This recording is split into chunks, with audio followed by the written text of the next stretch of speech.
जय हिंद फ्रेंड्स, आप सभी का SSC official 2K YouTube channel में स्वागत है।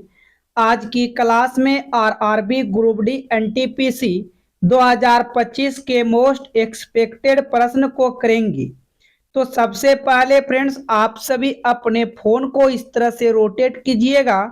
आप सभी को सभी प्रश्न काफी बड़े बड़े नजर आएगा और हम आप सभी के लिए रेलवे करके ओनली प्लेलिस्ट बना दिए हैं।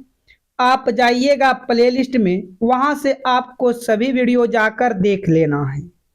इस क्लास में आपको reasoning, maths, GK, GS, science के अलग अलग चैप्टर से प्रश्न को शामिल किया गया है। इसलिए फ्रेंड्स, आप सभी वीडियो को लास्ट तक जरूर देखिएगा और आपको जो भी शब्द, संख्या, अक्षर, नंबर दिया जाएगा, आप उनसे जो है सीरीज ढूंढकर आगे बढ़ने का प्रयास कीजिएगा। जैसे कि आज की क्लास का ये पहला प्रश्न है फ्रेंड्स, कुछ समीकरणों का हल किसी विशिष्ट पैटर्न के अनुसार निकाला गया है। उसी आधार पर उन समीकरणों का हल निकाले जिनका हल नहीं निकाला गया है।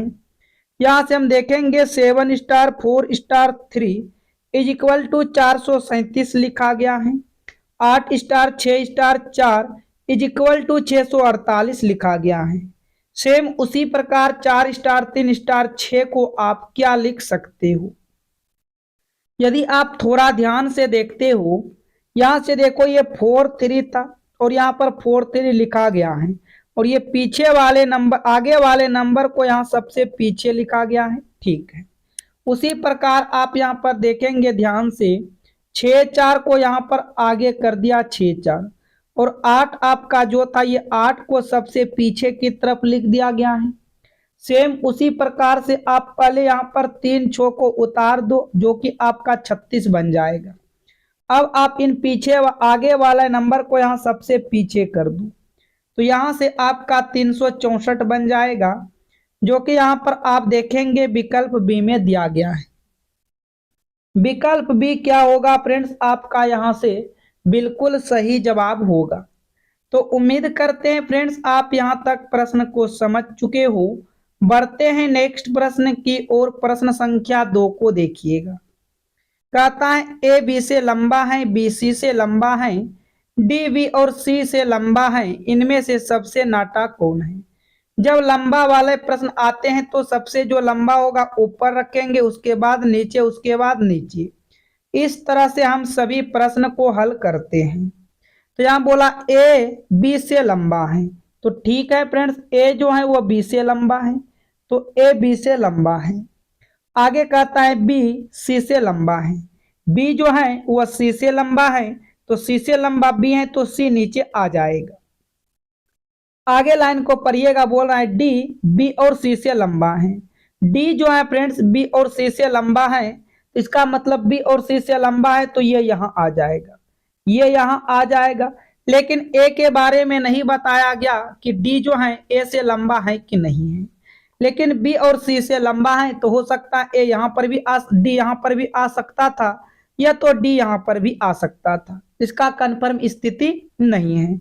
हमसे प्रश्न में पूछा सबसे नाटा कौन है। नाटा का मतलब होता है फ्रेंड्स, जो सबसे नीचे होगा वह सबसे नाटा होगा।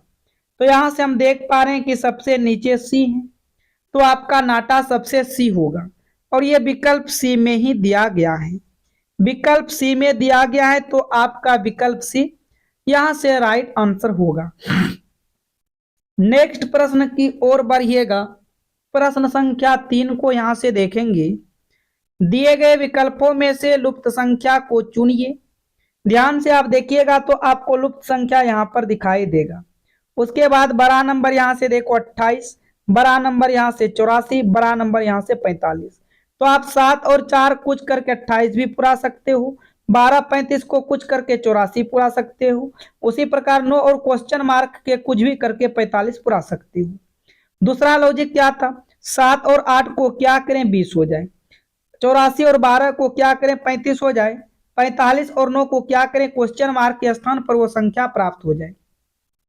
तो ये भी आप लॉजिक लगा सकते थे। यदि हम देखेंगे यहाँ से 20 पुराने का प्रयास करेंगे, 28 को आप भाग कर दीजिए 7 से, तो यहाँ से देखेंगे ये आपका 4 बार में कटेगा, लेकिन 20 पुराना है तो हम 5 से इसमें गुना कर देंगे, तो 5 चौक 20 और यहाँ पर देखो 20 दिया गया है। सेम उसी प्रकार 84 और 12 में भी लॉजिक लगा दीजिएगा। 84 को भाग कीजिएगा 12 से, तो 12 सत्ते के यहाँ से 84 होगा। पहले वाले में 5 से गुना किए थे, इनमें भी 5 से गुना कर दो, तो इनमें हम 5 से गुना कर रहे हैं तो 35 आ रहा है, यहाँ पर भी 35 दिया गया है। उसी प्रकार सेम लॉजिक आपको यहाँ पर भी लगाकर देखना है। 45 को 9 से भाग करना है, तो 45 को 9 से भाग कर रहे हैं तो ये 5 बार में जा रहा है।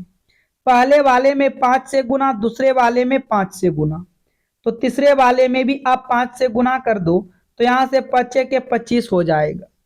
यानी कि यहाँ पर आपका क्वेश्चन मार्क के स्थान पर क्या भरा जाएगा, क्वेश्चन मार्क के स्थान पर 25 भरा जाएगा, जो कि यहाँ से आपका देखिएगा डी क्या होगा फ्रेंड्स, डी बिल्कुल राइट आंसर होगा। डी क्या होगा, आपका बिल्कुल सही जवाब होगा। चलिए नेक्स्ट प्रश्न की ओर बढ़िएगा। प्रश्न संख्या 4 को देखते हैं। इससे पहले फ्रेंड्स आप सभी को प्रश्न समझ में आ रहा है तो आप सभी वीडियो को लाइक कीजिएगा। चैनल पर पहली बार आए हो चैनल को सब्सक्राइब करके नोटिफिकेशन घंटी को ऑल कीजिएगा। और आप क्लास के टाइम टेबल के अनुसार जुड़ना चाहते हैं 5 AM, 11 AM और शाम के 7 PM, इन 3 क्लास के साथ आपको डेली फ्रेंड्स ज्वाइन करना है। तो अब चलो आप इसका आंसर जरा बताओ, दी गई श्रृंखला में अगला संख्या क्या होगा। यहां से ध्यान से देखेंगे, यहाँ पर प्रश्नवाचक चिन्ह का स्थान दिख रहा है, तो सीरीज 4 2 2 4 14, तो फ्रेंड्स आगे क्या होगा ये बताना है। तो क्या आखिर में लॉजिक लगाएंगे। यदि हम अंतर को देखेंगे तो अंतर से तो प्रश्न नहीं बनेगा। सबसे पहले यहाँ पर फ्रेंड्स हम यहाँ पर क्या करते हैं, उतार लेते हैं। देखिएगा ध्यान से, यहाँ पर थोड़ा सा क्या कीजिएगा, सबसे पहले उतार लीजिएगा। तो यहां से हम सभी उतार लेते हैं 4, उसके बाद देखो फिर 2, 2 के बाद फिर 2, फिर 4, आगे 14 और आगे है क्वेश्चन मार्क। ठीक है फ्रेंड, तो यहां से आप क्या लॉजिक लगा सकते हो। देखो यदि हम यहां से 4 से 2 पर जाएंगे, गुना 1 करते हैं और -2 करते हैं, तो फ्रेंड्स हमको 2 मिल जाएगा। फिर आगे की तरफ चलते हैं, अब गुना 2 करेंगे और -2 करेंगे, 2 दूना 4, 4 में से 2 जाएगा 2। आगे की तरफ देखिएगा, गुना 3 करते हैं 6 और -2 करेंगे तो 4 हो जाएगा। फिर आगे यहाँ से गुना 4 करेंगे 16, 16 में से -2 करेंगे 14। आगे क्या होगा, देखो पहले गुना 1 -2, गुना 2 -2, गुना 3 -2, गुना 4 -2, तो गुना आप यहाँ 5 कीजिएगा, -2 कीजिएगा, 14 पंचे 70, 70 में से 2 चला जाएगा 68 होगा। 70 में से 2 जाएगा तो 68 होगा। यहां से आपका विकल्प ए बिल्कुल सही जवाब होगा। यहां से विकल्प ए क्या होगा फ्रेंड्स, आपका बिल्कुल राइट आंसर होगा प्रश्न संख्या 4 का। नेक्स्ट प्रश्न की ओर बढ़िएगा। प्रश्न संख्या 5 को ध्यान से देखिएगा। कहता है नीचे दी गई प्रश्न में प्रश्न चिन्ह के स्थान पर कौन सी संख्या आएगी। यहाँ पर देखिएगा 10 का संबंध 91 के साथ है, तो 9 का संबंध किनके साथ होगा ये आप बताइएगा। तो फ्रेंड्स हम 10 को क्या करें, 91 हो जाए। यदि हम 10 को 9 से गुना कर दें, 10 को 9 से गुना करेंगे 90 होगा, 90 में +1 कर देंगे तो यहाँ से आपको 91 मिलेगा। सेम उसी प्रकार यहाँ पर भी 9 को 9 से गुना करेंगे 81 होगा, 81 में आप 1 को प्लस कीजिएगा 82 होगा, पर कहीं भी विकल्प में 82 नहीं दिया है। अब कुछ अलग लॉजिक लगाएंगे।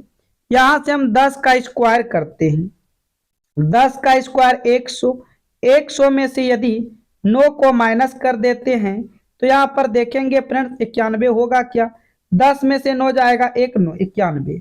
उसी प्रकार आप 9 का स्क्वायर कीजिएगा 81 होगा, 81 में से -9 कीजिएगा तो 11 में से 9 जाएगा 2 और ये 7, यानी कि इसका सही जवाब यहाँ से 72 होगा।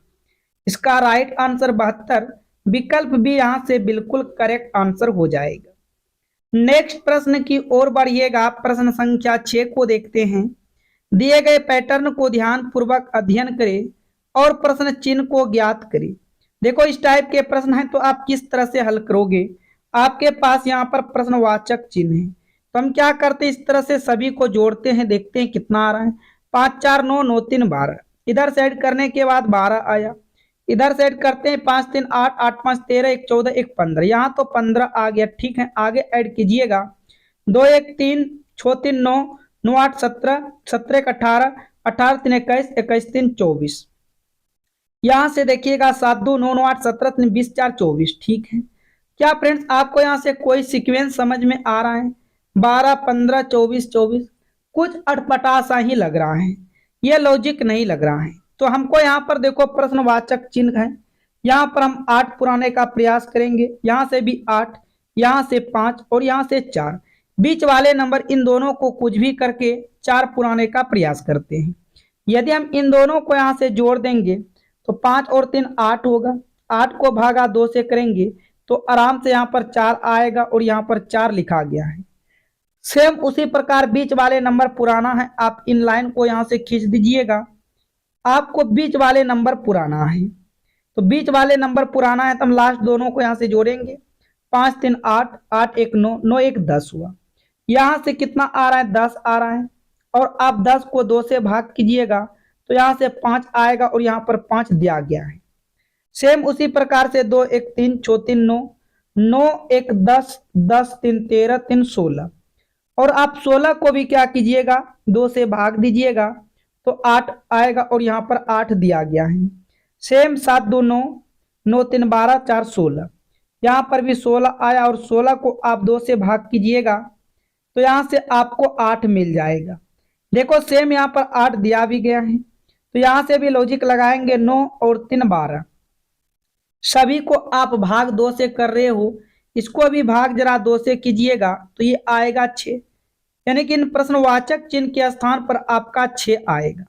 प्रश्नवाचक चिन्ह के स्थान पर क्या आ जाएगा फ्रेंड्स? 6 आ जाएगा। यहां से आपका विकल्प बी राइट आंसर होगा। विकल्प बी क्या हो जाएगा? बिल्कुल सही जवाब होगा। नेक्स्ट प्रश्न की ओर बढ़िएगा। प्रश्न संख्या 7 को देखेंगे। ये प्रश्न आपके पास से अर्थात डाइस से लिया गया है।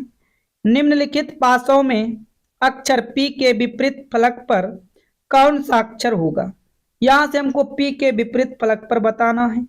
तो सभी पासे में सबसे पहले P को टारगेट किया जाए तो हम देखेंगे P आपको यहाँ पर दिख रहा है। P के साथ में X और S हैं। क्या पहले पासे में X S हैं? X हैं पर S नहीं है। दूसरे पासे में X S हैं, S हैं पर X नहीं है। तो यहां से अब यहां से कुछ आपको कॉमन ढूंढना पड़ेगा। तो फ्रेंड्स कॉमन क्या आ रहा है? हम देखेंगे इन दोनों पासे में कॉमन क्या आ रहा है। ध्यान से देखेंगे इन दोनों पासे में S कॉमन आ रहा है। यहाँ पर भी S है, यहाँ पर भी S है। इन S को पकड़ना है और घड़ी की दिशा में घुमा देना है। तो इन S को पकड़ेंगे और घड़ी की दिशा में घुमाएंगे तो पहले यहाँ से आपको S लिखना है, S के बाद यहाँ से आपको T लिखना है, T के बाद यहाँ से आपको Z लिखना है। तीसरे पासे को भी S को पकड़ना है और घड़ी की दिशा में इस तरह से घुमा देना है। S के सामने S होगा, उसके बाद X होगा और यहाँ पर P होगा। और हमसे यहाँ पर पूछा है किसका अपोजिट? P का अपोजिट पूछा है, तो हम यहाँ से देख पा रहे हैं कि P का अपोजिट Z और Z का अपोजिट P। यहाँ से आपका D क्या होगा फ्रेंड्स? बिल्कुल राइट आंसर होगा। यहाँ से D आपका बिल्कुल सही जवाब होगा। चलिए नेक्स्ट प्रश्न की ओर बढ़िएगा। प्रश्न संख्या 8 को देखते हैं। ध्यान से देखिएगा फ्रेंड्स, ये आपका प्रश्न संख्या यहाँ से 8 होगा। टाइपिंग मिस्टेक है, यहाँ से आपका ये प्रश्न संख्या 8 होगा। अब बताओ फ्रेंड्स इसका सही जवाब क्या होगा? तो ध्यान से आप देखिएगा क्या कहता है। पहले प्रश्न को आप ध्यान से यहाँ पर समझने का प्रयास कीजिएगा। कहता है निम्नलिखित में से कौन सा अक्षर उन व्यक्तियों को निरूपित करता है जो लंबे हैं लेकिन लड़कियों नहीं हैं? देखो फ्रेंड्स ध्यान से आप प्रश्न को समझिएगा। निम्नलिखित में कौन सा अक्षर उन व्यक्तियों को निरूपित करते हैं जो लंबे व्यक्ति हैं पर लड़कियों नहीं हैं? तो लड़कियों को हम यहाँ से हटा देंगे। लड़की के अंतर्गत देखो ये आ रहा था, इसको यहाँ से हम बिल्कुल हटा देंगे। अब यहाँ से हम देखेंगे कि देखो यहाँ पर का निम्नलिखित में से कौन सा अक्षर उन व्यक्तियों को निरूपित करता है जो लंबे हैं। तो फ्रेंड्स यहाँ से आप ध्यान से देखिएगा, सी आपका व्यक्तियों है, जी बिल्कुल व्यक्तियों है। सी के बाद और कोई है क्या? सी के बाद यहाँ पर लड़कियों नहीं है, तो लड़कियों को तो हम सबसे पहले यहाँ पर हटा दिए। सी के बाद और यहाँ पर डी हो जाएगा, हम कह सकते हैं सी और डी होगा। लड़के के बारे में कुछ नहीं बोला है तो आप इसको नहीं हटा सकती हो। इसका सही जवाब होगा सी और डी। इसका राइट आंसर यहां से क्या होगा फ्रेंड्स? सी और डी हो जाएगा। तो उम्मीद करते हैं फ्रेंड्स आप यहां तक प्रश्न को समझ चुके हो। बढ़ते हैं नेक्स्ट प्रश्न की ओर। प्रश्न संख्या 9 को देखिएगा। कैलेंडर के प्रश्न हैं, यदि किसी दिए गए वर्ष में 10 मई को सोमवार था तो उसी वर्ष में 11 जुलाई को सप्ताह का कौन सा दिन होगा? देखो यहां से हमको मई, उसके बाद जून, उसके बाद जुलाई, बस मई जून जुलाई तक जाना है। देखो मई कौन सा महीना होता है, आप सबसे पहले उनको देखिएगा। जनवरी, फरवरी, मार्च, अप्रैल, मई। मई आपका 31 दिन का होता है। 31 दिन में 10 दिन यदि निकल चुके हैं तो शेष कितने दिन बचा है? तो शेष आप कहिएगा 21 दिन बचा है। तो यहां से हम ले लेंगे मई के जगह यहां से 21 लेना है। मई के बाद जून, जून तो आपका यहां से 30 दिन होगा। और जुलाई मात्र जाना है 11 जुलाई तक, आप इसको ले लीजिएगा। बाकी बात सभी को यहां से ऐड करके 7 से भाग लगा दीजिएगा। तो यहां से देखेंगे 1 1 2 होगा, 3 2 5 1 6 62 हुआ। अब यहां से क्या कीजिएगा, 7 से भाग लगाइएगा। 7 8 के 56, 12 में 6 गया 6, यानी कि आप क्या कीजिएगा 6 दिन और सोमवार में जोड़ दीजिएगा। 1 2 3 4 5 6, 6 दिन सोमवार में जोड़ेंगे। सोमवार के बाद मंगलवार, बुधवार, बृहस्पतिवार, शुक्रवार, शनिवार और रविवार। तो 11 जुलाई को रविवार होगा। 11 जुलाई को सप्ताह का कौन सा दिन होगा? तो रविवार हो जाएगा। यहां से आपका विकल्प ए बिल्कुल राइट आंसर होगा। यहां से विकल्प ए क्या होगा फ्रेंड्स? आपका बिल्कुल सही जवाब होगा। नेक्स्ट प्रश्न की ओर बढ़िएगा जो कि आपके लिए इंपॉर्टेंट प्रश्न है। दोपहर 1:10:24, 1 घंटा 10 मिनट या तो 1:10 बजे घड़ी की घंटे व मिनट वाली सुई के द्वारा बनाया गया वृत्त कोण कितना होगा? देखो आप तो यहां से पढ़े होंगे घंटा और मिनट वाला निकाला जा सकता है, लेकिन यहां पर सेकेंड दे दिया तो हम इन सेकेंड को पहले मिनट बनाने का प्रयास करेंगे। तो 10 मिनट तो आपका पूरा हाँ ही फ्रेंड्स 10 मिनट, और इन 24 को क्या कीजिएगा मिनट बनाने के लिए यहां से 60 से भाग दे दीजिएगा। क्या कीजिएगा फ्रेंड्स, यहाँ पर 60 से भाग दीजिएगा तो कटा देंगे। 12 दूना के 24, 12 पंचे के 60, यहाँ से इतना दूर तक आ गया। 12 दूना के 24, 12 पंचे के 60, ये हो गया 10 सही 2/5। इसको यहाँ से लिखिएगा 10 पच्चे 50, 50 2 52, 52/5, यानी कि 10 हम ये कह सकते हैं 1:52/5 मिनट। क्या बोल सकते हैं 1:52/5 मिनट। तो ये आपका यहाँ से लिख लीजिएगा, मिनट आपका निकल के आया था 52/5 मिनट। अब यहाँ से हम थीटा बराबर फॉर्मूला लगा देंगे फ्रेंड्स, आप सभी को पता होना चाहिए थीटा बराबर फॉर्मूला क्या होता है फ्रेंड्स। यहाँ पर देखिएगा थीटा बराबर फॉर्मूला 11m - 60 आवर अपॉन के 2 होता है। इसी फॉर्मूला पे आपको यहाँ पर सेटअप कर देना है, ठीक है फ्रेंड्स। तो यहाँ पर सेटअप करेंगे 11 तो लिखेंगे यहाँ से आपको, उसके बाद m मिनट आपका यहाँ से देखिएगा कितना है, मिनट आपका 52/5 है, और ये दो आपका यहाँ पर अलग अलग कर लीजिएगा। हम दो को अलग अलग कर लिए -60 h का मतलब घंटा, घंटा आपका 1 है, बटे यहाँ से आपका 2 होगा। अब यहाँ से काट पीट कीजिएगा फ्रेंड्स, तो ये आपका यहाँ से 30 दूना के 60, 30 बार में कट जाएगा। ये आपका यहाँ से 26 बार में कट जाएगा, 26 बार में कट गया। अब यहाँ से देखिएगा डायरेक्ट फ्रेंड्स हम यहाँ पर 5 से भाग लगा देते हैं, 5 दूना के 10 और 5 दूना के 10, सहूलियत हो जाएगा। ठीक है, पॉइंट में ही आ गया, आराम से आप निकाल सकते हो। अब क्या कीजिएगा, 22 गुना 26 कहीं पहले आप रफ में कर लीजिए। थोड़ा सा लॉन्ग तो फ्रेंड्स जाएगा क्योंकि यहाँ पर सेकेंड दिया है, तो लॉन्ग तो थोड़ा सा जाएगा। 6 दूना के यहाँ पर 12 होगा, 6 दूना 12 एक 13 हो जाएगा, 2 दूना के 4 हो जाएगा, 2 दूना के 4 होगा, 2 दूना के 4 होगा, 2 होगा, 4 3 7 होगा, 4 1 5 होगा, 57.2 क्या आएगा फ्रेंड, 57.2 आ जाएगा। तो यहां से हम लिख पाएंगे 57.2, तो लिख लिए 57.2 माइनस 30। अब यहां से आप माइनस कर दीजिएगा 57.2 में 30 को यहां से जब हम घटाएंगे तो ये 2 आएगा, 7 आएगा, 2 आएगा, 27.2 आएगा। 27 पॉइंट क्या आया, 2 आ गया। अब कहेंगे सर ऑप्शन में तो 27.2 कहीं है नहीं, लेकिन हमसे पूछा है वृत्त कोण। वृत्त कोण का मतलब अब यहां से हम क्या करेंगे, 360 में से क्या करेंगे, 360 में से इसको माइनस कर देंगे। जब 360 में से माइनस करेंगे तो आपका वृत्त कोण आ जाएगा। 10 में से 2 जाएगा 8, 9 में से 7 जाएगा 2, 5 में से 2 जाएगा 3 और ये 332.8 डिग्री होगा। आप ध्यान से देख लीजिएगा कौन सा विकल्प में है, 332.8 डिग्री, तो यहां से आपका विकल्प ए सही होगा। कौन सा विकल्प में दिया है फ्रेंड्स, विकल्प ए में, तो विकल्प ए आपका बिल्कुल राइट आंसर होगा। नेक्स्ट प्रश्न की ओर बढ़िएगा, प्रश्न संख्या 11 को देखेंगे। कहता है परविंदर ऊपर से 107वां तथा नीचे से 150वां है, तो उस कक्षा में कितने छात्र हैं। तो हम बताएं आपको, टोटल बराबर क्या होता है फ्रेंड्स, ऊपर से हैं तो आप अपर लिमिट और नीचे से लोअर लिमिट माइनस 1 लगाएंगे। ऊपर से कितना 107 है, तो यहाँ पर आप 107 प्लस नीचे की ओर से कितना 150 माइनस आप 1 कीजिएगा। इन सभी को यहाँ से ऐड करेंगे तो ये आएगा 257 और माइनस 1 हो जाएगा, तो यहाँ से आएगा 256। तो उस क्लास में कुल स्टूडेंट की संख्या, कुल छात्र की संख्या 256 होगा। यहां से आपका विकल्प भी सही होगा। विकल्प भी क्या होगा फ्रेंड्स, बिल्कुल राइट आंसर हो जाएगा।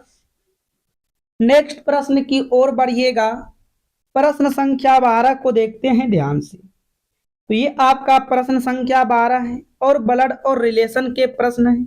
याद रखना है, यदि आप ये हैं, एक पीढ़ी ऊपर जाएंगे तो आपके माता पिता, उनसे भी एक पीढ़ी ऊपर जाएंगे तो आपके दादा दादी, और आपके बरोबर वाले आपके भाई बहन पति पत्नी, पर पति पत्नी के बीच डबल तीर का निशान चलेगा। और एक पीढ़ी आप नीचे आते हैं तो यहाँ से आपका पुत्र एवं पुत्री होते हैं। और एक चीज ध्यान दीजिएगा, जो मेल होगा आप उनको प्लस से लिखिएगा, जो फीमेल होता है आप उनको माइनस से सूचित करते हैं। अब देखो यहाँ पर क्या कहता है फ्रेंड्स, कहता है डॉलर प्रतिशत का पिता है। ठीक है, डॉलर जो है वो प्रतिशत का पिता है, तो ये डॉलर है और ये प्रतिशत का पिता है। ये पिता है तो आप इसको प्लस से लिखिएगा। आगे देखो, आगे लाइन को पढ़िएगा, 0 एज द रेट की माँ है। देखो इस लाइन को भी हम छोड़ देंगे, क्यों छोड़ेंगे, क्योंकि इसमें एज द रेट सब नहीं आया है, 0 नहीं आया है। आगे कहता है एज द रेट, अच्छा 0 एज द रेट की माँ है, एज द रेट प्रतिशत की माँ है। देखो फ्रेंड्स, एज द रेट किसका माँ है, प्रतिशत की माँ है, तो इसका मतलब ये दोनों आपस में पति और पत्नी होगा, इसको माइनस से सूचित कीजिएगा। जिस लाइन को छोड़े थे उस लाइन को उठाइएगा, 0 एज द रेट की माँ है, 0 जो है एज द रेट की माँ है। यदि 0 एज द रेट की माँ होगी, इसका मतलब ये दोनों आपस में यहाँ पर भाई भाई या बहन हो सकते हैं। लेकिन इन दोनों का यहाँ पर देखो जेंडर क्या क्लियर है फ्रेंड्स, इन दोनों का जेंडर आप बता सकते हो क्लियर है क्या। यहाँ पर बोला एज द रेट प्रतिशत की माँ है, प्रतिशत की माँ कौन है, प्रतिशत की माँ एज द रेट है। फिर बोला 0 एज द रेट की माँ है, एज द रेट की माँ 0। अच्छा, ये एज द रेट की माँ 0 है, तो ये आपका यहाँ पर ऊपर चला जाएगा। ठीक है फ्रेंड्स, एज द रेट की माँ 0 है। अब यहाँ से पूछा कि बताओ 0 प्रतिशत से किस प्रकार संबंधित हैं। जिसके साथ से लगा रहेगा वही पूछेगा से प्रतिशत के साथ लगा है। तो प्रतिशत ने फ्रेंड्स जीरो को क्या कहेगा, माता के माता तो नानी होते हैं। माता के माता कौन होते हैं फ्रेंड्स, तो माता के माता नानी होते हैं। यहां से आपका बी करेक्ट होगा, यहां से बी क्या हो जाएगा, आपका बिल्कुल सही जवाब हो जाएगा। नेक्स्ट प्रश्न की ओर बढ़िएगा, प्रश्न संख्या 13 को ध्यान से देखेंगे। देखो कहता है एक व्यक्ति अपने घर से उत्तर दिशा में 15 किलोमीटर जाता है। इसके लिए सबसे पहले हम डायरेक्शन बना लेते हैं। जैसे हम सभी जानते हैं ऊपर की तरफ उत्तर होता है, नीचे की तरफ दक्षिण होता है, दाएं हाथ की तरफ पूर्व और बाएं हाथ की तरफ पश्चिम होता है। अब क्या बोला फ्रेंड्स, एक व्यक्ति अपने घर से उत्तर दिशा में 15 किलोमीटर जाता है। मान लेते हैं ये व्यक्ति है उत्तर दिशा में 15 किलोमीटर जाता है, तो 15 किलोमीटर हम चला चुके हैं। फिर कहता है दाएं मुड़कर 10 किलोमीटर जाता है। दाएं मुड़कर यानी कि दक्षिण पूर्व दिशा में कितना जाता है, 10 किलोमीटर पूर्व दिशा में जाता है। फिर से दाएं मुड़कर 15 किलोमीटर जाता है, यानी कि अब वो नीचे की तरफ फिर से 15 किलोमीटर चला। अब इस पॉइंट पे, क्योंकि ये दोनों पॉइंट आपस में बराबर होना चाहिए, यदि ये वाला दूरी 15 इतना दूरी है तो ये वाला भी इतना दूरी ही होगा यहाँ से। ठीक है फ्रेंड, अब फिर से दाएं मुड़कर 3 किलोमीटर जाता है। दाएं मुड़ेगा यानी कि अपने स्थिति की तरफ वह कितना चलता है, अब वह 3 किलोमीटर फिर से चलता है, तो रुक गया। तो बताइए घर से प्रारंभिक बिंदु से कितनी दूर है, यानी कि घर से प्रारंभिक बिंदु कितनी दूर है। अभी वह व्यक्ति यहाँ पर खड़ा है और इसका घर देखो इस पॉइंट में है। ये बीच वाला आपको दूरी निकालना है, ये बीच वाला क्या करना है, यहाँ से लाल वाला डिस्टेंस बताना है। तो याद रखिएगा यदि ये ऊपर पूरा 10 है ना फ्रेंड्स, तो ये नीचे भी पूरा 10 ही होगा। लेकिन 10 में से 3 हमको मालूम है, 10 में से 3 मालूम है तो शेष दूरी 7 होगा। 10 में से 3 यदि मालूम है तो शेष दूरी 3 होगा। 10 में से 3 को आप माइनस कर दीजिएगा, तो हम कह सकते हैं वो 7 किलोमीटर की दूरी पर है। वो कितना दूरी पर है अभी, तो अभी वो 7 किलोमीटर की दूरी पर। यहां से आपका विकल्प भी सही होगा, विकल्प भी क्या होगा फ्रेंड्स, बिल्कुल राइट आंसर होगा। नेक्स्ट प्रश्न की ओर चलिएगा, प्रश्न संख्या 14 को देखेंगे। दी गई अक्षर श्रृंखला में क्रमिक रूप से रिक्त स्थानों की पूर्ति कीजिए। तो इस टाइप के प्रश्न जब आते हैं तो हम आपको क्या समझाएं फ्रेंड्स, आप खाली स्थान और अक्षर सहित काउंट कीजिएगा। जैसे 1 2 3 4 5 6 7 8 9 10 11 12, यहाँ पर टोटल 12 अक्षर आपको दिखाई दे रहा है। अब यहाँ पर इनमें 2 से भाग जाएगा, 3 से भाग जाएगा, 4 से भाग जाएगा। इनमें से आप किसी एक का ग्रुप बनाओ। ग्रुप बनाने से पहले यहाँ पर कितने प्रकार के अक्षर यूज किया गया है, तो यहाँ से हम देख रहे हैं कि 2 प्रकार का अक्षर यूज किया गया है। यदि 2 प्रकार का अक्षर यूज किया गया है तो आप 2 प्रकार का पहले ग्रुप बना दो। 2 प्रकार का अक्षर यूज किया गया है तो आप 2 प्रकार का ग्रुप बना दो। तो यहाँ पे हम सी भर देंगे, तो कहेंगे double C double D double D double D double D C. तो इस तरह से भरा जाएगा। तो आप क्या क्या भरे हो फ्रेंड्स, आप यहाँ पर नोट कीजिएगा। तो यहाँ से आप कहिएगा सी डबल डी सी भरे हैं। तो यहाँ से आप देखेंगे तो विकल्प आपका यहाँ से सी बन रहा है। यहाँ से क्या बन रहा है फ्रेंड्स, सी बन रहा है। अच्छा, आप यदि मान लो कि 3 प्रकार के ग्रुप भी बना सकते थे, 3 प्रकार के भी ग्रुप बना सकते थे। तो यहाँ पर हम 3 प्रकार के ग्रुप बनाएंगे। तो यहाँ पर फ्रेंड्स आपका DCD होगा और वो 2 प्रकार का वहां पर ग्रुप भी नहीं बनता। इसलिए मैं फ्रेंड्स आपको फिर से समझा रहा हूं, यहाँ पर 3 प्रकार का ही ग्रुप बनेगा, क्योंकि लगातार बीच में देखो 3 बार DD आ गया था। ठीक है, तो यहाँ पर आपका 3 प्रकार का ग्रुप बनेगा। तो आप क्या भरे हो, DCD भरे हो। ये आपका यहाँ से बिल्कुल सही जवाब होगा। क्या सही जवाब होगा, DCD होगा। तो यहां से हम देख पा रहे हैं कि विकल्प डी वाला होगा, ना कि सी वाले। सी वाले फ्रेंड्स गलत हो जाएगा, इसलिए आपका यहां से डी क्या होगा, बिल्कुल राइट आंसर होगा। नेक्स्ट प्रश्न की ओर बढ़िएगा और ध्यान से देखिएगा। कहता है यदि 71 गुना 15 को 84 लिखा जाता है, 23 गुना 92 को 57, 44 गुना 37 को 84, तो 54 गुना 32 का मान बताओ क्या होगा। देखो फ्रेंड्स, यदि हम गुना करेंगे तो काफी बड़ा नंबर होगा, 84 नहीं मिलेगा। तो क्या करें, यदि हम इन दोनों नंबरों को यहां पर जोड़ देते हैं, जोड़ेंगे 7 और 1 क्या होगा 8 होगा। और फिर इन दोनों नंबरों को एक बार घटा के लिख देते हैं, 5 में से 1 जाएगा 4 और यहाँ पर ये चीज लिखा गया है। सेम उसी प्रकार इन दोनों नंबरों को यहाँ से आप जोड़िएगा तो 3 और 2 5 हो जाएगा, 9 में से 2 घटा दीजिएगा तो 7 हो जाएगा, 57 और यहाँ पर भी 57 है। ठीक, एक बार इसी प्रकार 4 और 4 को जोड़िएगा 8 होगा और इन दोनों में से 7 में से 3 घटाइएगा 4 84 और यहाँ पर भी 84 लिखा गया है। तो क्यों ना सेम लॉजिक आपको यहाँ पर भी लगा देना है। 5 और 4 को जोड़िएगा 9 होगा और यहाँ पर 3 में से 2 चला जाएगा 1 होगा। यानी कि हम कह सकते हैं 54 गुना 32 को 91 लिख सकते हैं। 54 गुना 32 को क्या लिख सकते हैं फ्रेंड्स 91।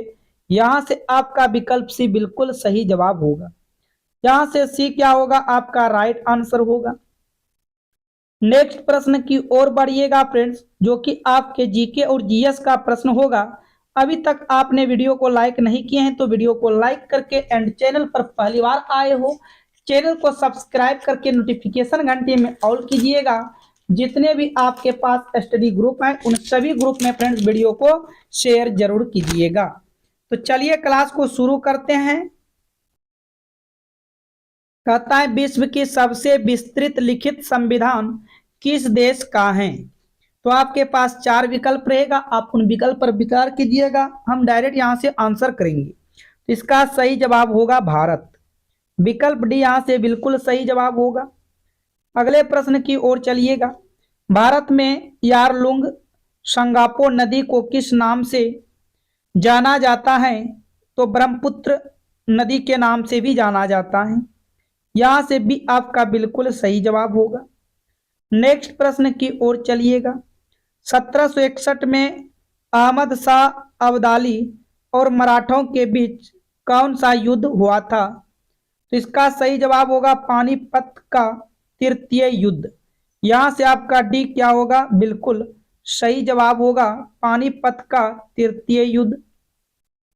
नेक्स्ट प्रश्न की ओर चलिएगा। गाजी मलिक किस तुगलक शासक का दूसरा नाम था। तो इसका राइट आंसर होगा गयासुद्दीन तुगलक। यहां से आपका विकल्प डी करेक्ट हो जाएगा गयासुद्दीन तुगलक। नेक्स्ट प्रश्न की ओर बढ़िएगा। हर्षवर्धन के शासन काल में कौन सा चीनी तीर्थयात्री भारत आया था। तो इसका सही जवाब होगा हेनसोंग आया था। यहां से डी करेक्ट हो जाएगा हेनसोंग। नेक्स्ट प्रश्न की ओर बढ़िएगा। विश्व स्वास्थ्य संगठन की स्थापना डैश को हुई थी।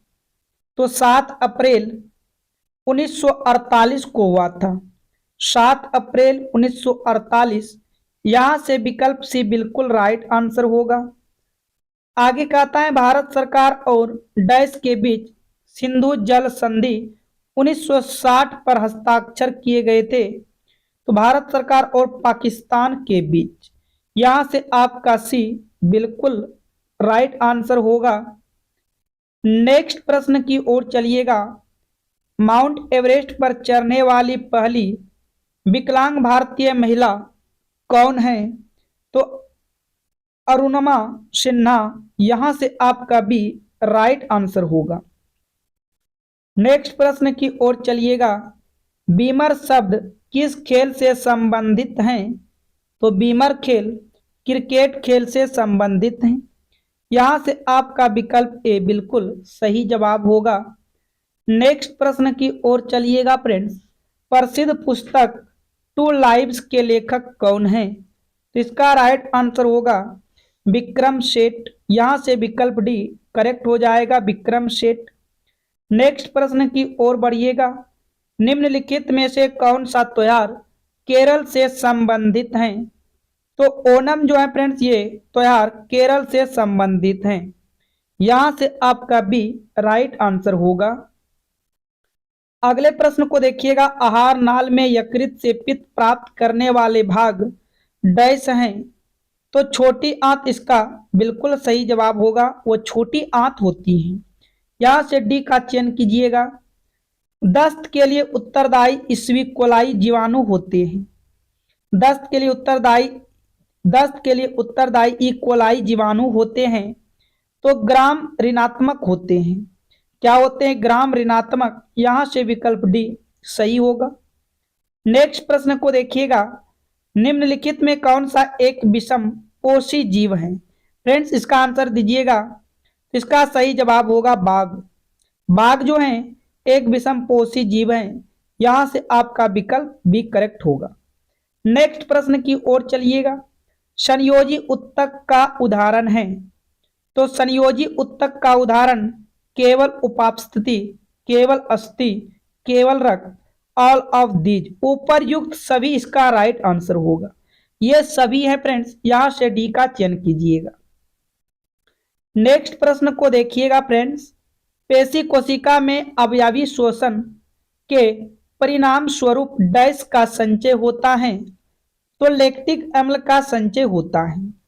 यहां से आपका विकल्प ए सही होगा, लैक्टिक अम्ल का संचय होता है।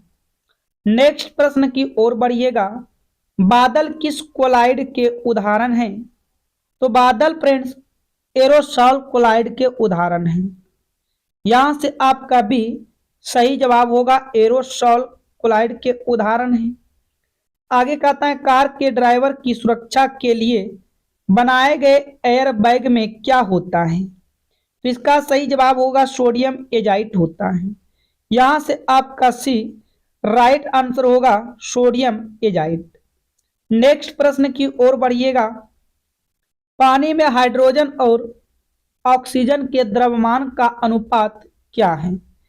तो इसका राइट आंसर होगा 1:8 है। क्या है फ्रेंड्स? 1:8। यहां से विकल्प ए बिल्कुल राइट आंसर होगा, 1:8 है।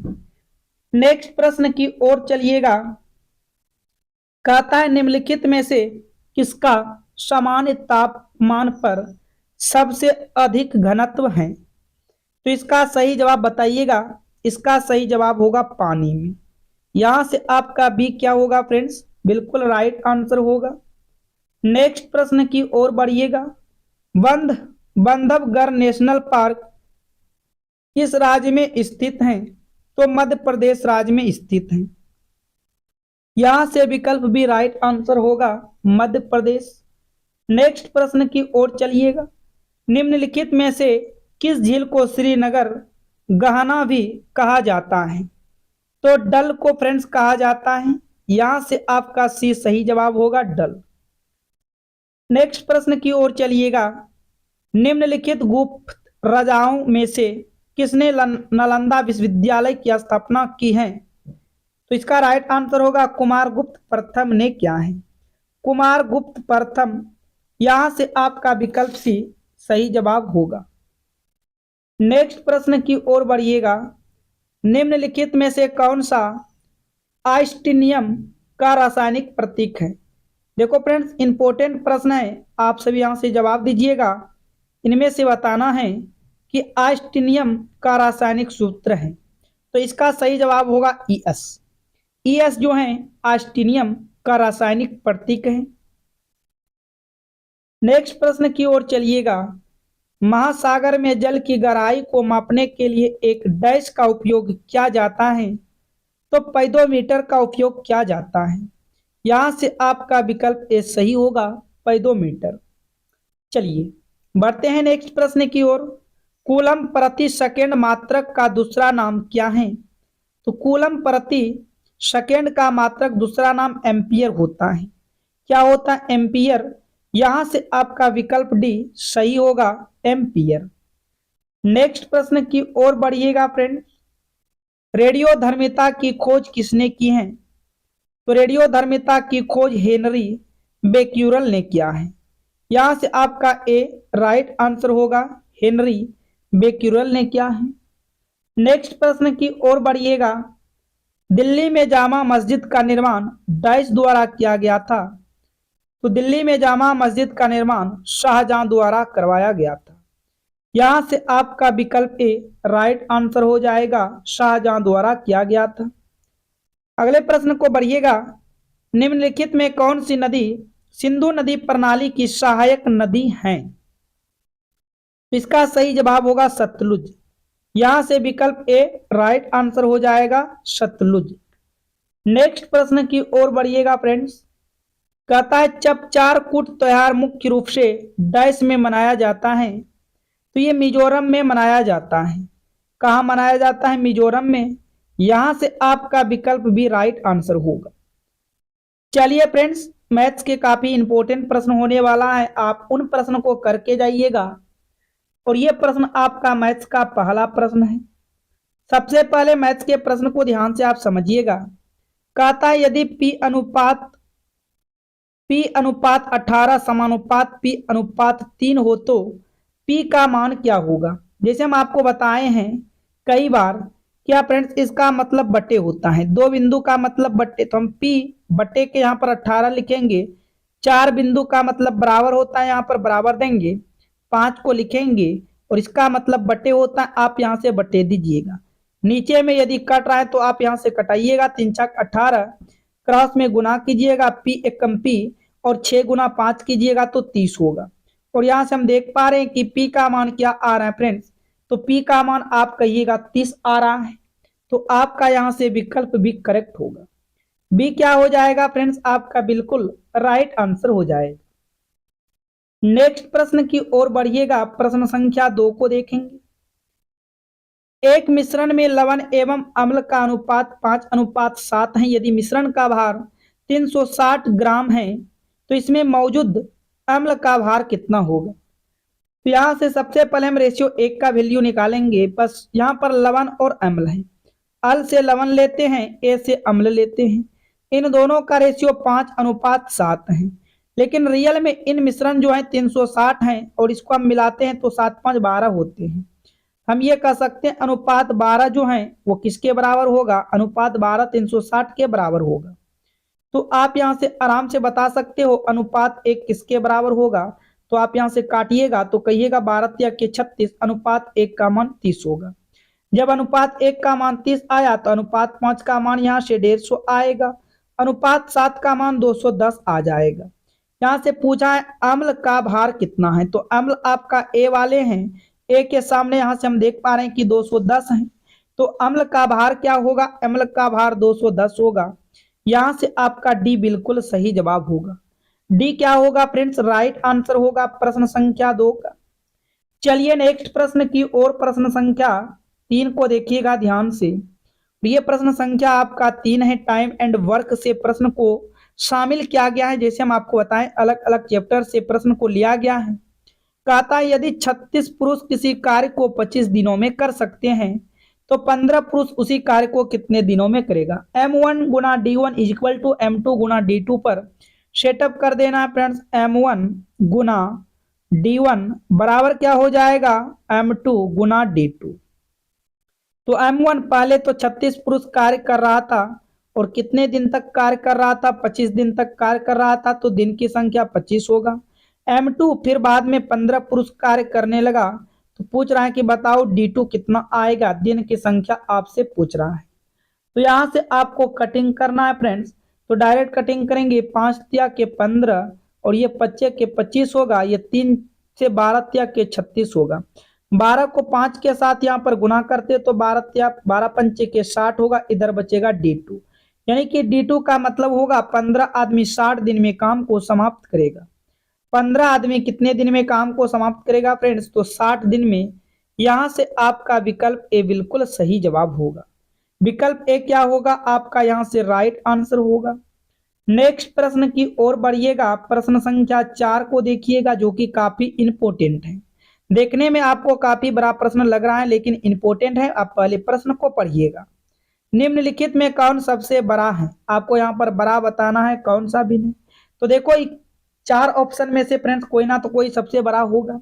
सबसे पहले यहाँ पर हम नोट कर लेंगे 15/16, फिर आगे कोमा लगाकर लिखना है बी वाले को। यहाँ से होगा 24/25, फिर आगे यहाँ पर लिखेंगे 34/35 और यहाँ पर देखेंगे 19/20। कौन सबसे बड़ा है अब ये ढूंढना है फ्रेंड्स। देखो यहाँ पर बनाने का तरीका तो बहुत होता है, हजारों तरीका होता है, लेकिन आप थोड़ा ध्यान से यदि प्रश्न को देखिएगा तो आपको एक चीज नजर यहाँ से आएगा। क्या फ्रेंड्स यहाँ पर 16 और 15 के बीच का अंतर कितना है? 1 का है। 24 और 25 के बीच का अंतर का कितना है? 1 का है। 34 और 35 के बीच का अंतर कितना है? यहाँ पर 1 का है। 19 और 20 के अंतर कितना? 1 का है। यदि सभी के बीच का अंतर 1 रहे तो आपको कुछ नहीं करना है। यहाँ से फ्रेंड्स आप सिर्फ ऊपर वाले को लिख दो। ऊपर में यहाँ से 15 था, फिर ऊपर में 24 था, फिर आगे देखिएगा आप ऊपर में 34 है और ऊपर में 19 है। यहाँ पर जो सबसे बड़ा है वही सबसे बड़ा होगा। तो यहाँ पर आप देख रहे हो सबसे बड़ा 34 है और 34 किसका मान था? तो आप कहिएगा 34/35 का मान था।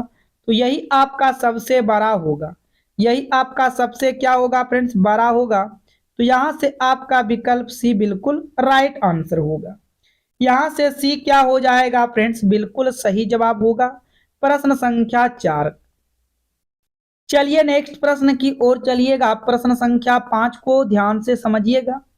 कहता है एक कुर्सी के विक्रय मूल्य पर 10% और 14% की छूट देने पर 27 का अंतर आता है, तो कुर्सी का मूल्य ज्ञात कीजिए।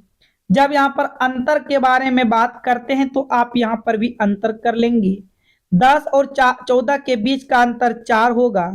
ये 4% किसके बराबर होगा? 27 के बराबर होगा। और यहाँ पर देखो कुर्सी का मूल्य पूछा है, यानी कि 100% का मान पूछा है। तो 100% बराबर हो जाएगा 27 गुना आपका यहाँ से 100 होगा बटे 4 होगा। ये आपका 25 बार में कट जाएगा। अब गुना करेंगे 25 गुना 7। तो फ्रेंड्स 25 गुना 7 कर ले, 27 गुना यहाँ से हम 25 को कर लेते हैं। तो देखिएगा 7 पचे के 35, 5 दूना 10, 3 13 होगा। फिर आगे 7 दूना के 14 और 2 दूना के 4, 1 5 होगा। ये 5, ये 7 और ये 6। 675 रुपए कुर्सी का मूल्य रहा होगा। कुर्सी का मूल्य कितना होगा? 675। यहां से आपका विकल्प सी बिल्कुल सही जवाब होगा। तो उम्मीद और कोशिश करेंगे फ्रेंड्स आप यहां तक सभी प्रश्न को समझ चुके हो। यदि आपको किसी तरह का कोई डाउट, कोई प्रॉब्लम है तो आप कमेंट में जरूर बताइएगा। और प्रश्न आप सभी को समझ में आ गया है तो वीडियो को लाइक कीजिएगा। चैनल पर पहली बार आए हो चैनल को सब्सक्राइब करके नोटिफिकेशन घंटी को फ्रेंड्स ऑल कीजिएगा। और आपके पास जितने भी स्टडी ग्रुप हैं उन सभी ग्रुप में वीडियो को शेयर जरूर कीजिएगा फ्रेंड्स। और आपके क्लास का टाइम टेबल नोट कीजिएगा।